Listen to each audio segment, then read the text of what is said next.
Exodus chapter 1.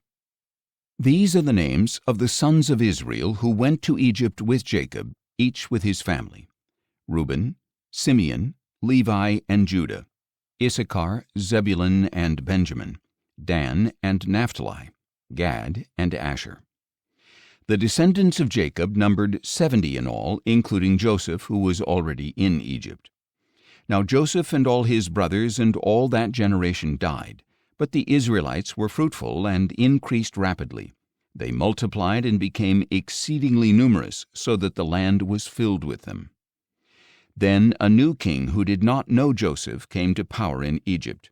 "Look," he said to his people, "the Israelites have become too numerous and too powerful for us.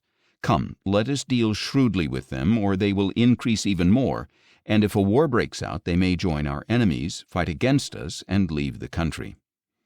So the Egyptians appointed taskmasters over the Israelites to oppress them with forced labor. As a result, they built Pithom and Ramesses as store cities for Pharaoh. But the more they were oppressed, the more they multiplied and flourished, so the Egyptians came to dread the Israelites. They worked the Israelites ruthlessly and made their lives bitter with hard labor in brick and mortar and with all kinds of work in the fields. Every service they imposed was harsh. Then the king of Egypt said to the Hebrew midwives, whose names were Shiphrah and Puah, "When you help the Hebrew women give birth, observe them on the birth stools. If the child is a son, kill him, but if it is a daughter, let her live." The midwives, however, feared God and did not do as the king of Egypt had instructed. They let the boys live. So the king of Egypt summoned the midwives and asked them, "Why have you done this? Why have you let the boys live?"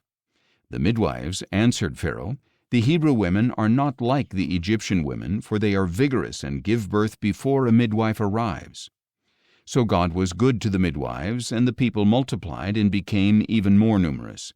And because the midwives feared God, he gave them families of their own. Then Pharaoh commanded all his people, "Every son born to the Hebrews you must throw into the Nile, but every daughter you may allow to live."